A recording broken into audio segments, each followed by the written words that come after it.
Vote की बात है, वोट भारतीय जनता पार्टी की। प्रतापगढ़ के कुंडा के विधायक और जनसत्ता दल के प्रमुख रघुराज प्रताप सिंह उर्फ राजा भैया ने साफ कर दिया है कि उनकी पार्टी बीजेपी के पक्ष में ही वोट देगी।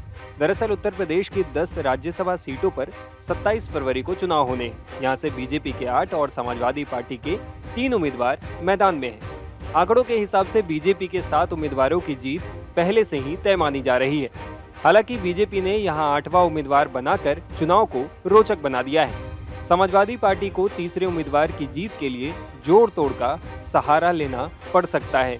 इसके चलते जनसत्ता दल लोकतांत्रिक के अध्यक्ष राजा भैया किंग मेकर की भूमिका में आ गए हैं। इस बीच राजा भैया ने साफ कर दिया है कि वो बीजेपी के साथ खड़े हैं। चुनाव से पहले लोक भवन पहुंचे राजा भैया ने कहा कि उनके दोनों विधायक भारतीय जनता पार्टी के प्रत्याशी को वोट देंगे।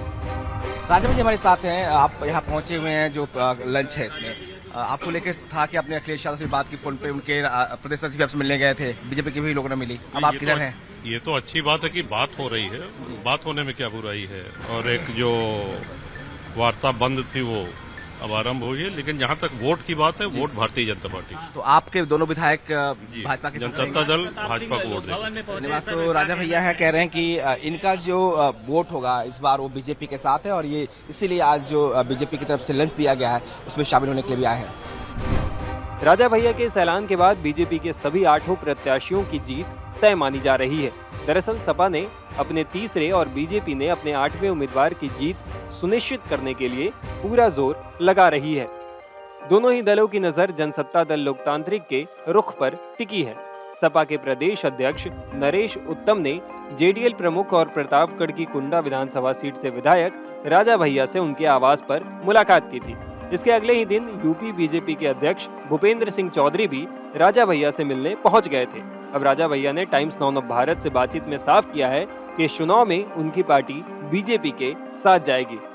बता दें कि सपा के तीनों उम्मीदवारों को जीतने के लिए कुल 111 वोटों की दरकार होगी, लेकिन पार्टी के पास अपने विधायक 108 ही हैं। ऊपर से अंदरूनी बगावत ने अखिलेश के लिए मुसीबत खड़ी कर दी है। इसके अलावा अब तक सपा की सहयोगी रही राष्ट्रीय लोकदल ने बीजेपी के साथ गठजोड़ कर लिया है, और सपा की अपनी विधायक पल्लवी पटेल भी अखिलेश को आंख दिखा रही हैं। वे तय कर चुकी हैं कि वे सपा की पार्टी लाइन के खिलाफ वोटिंग करेंगी।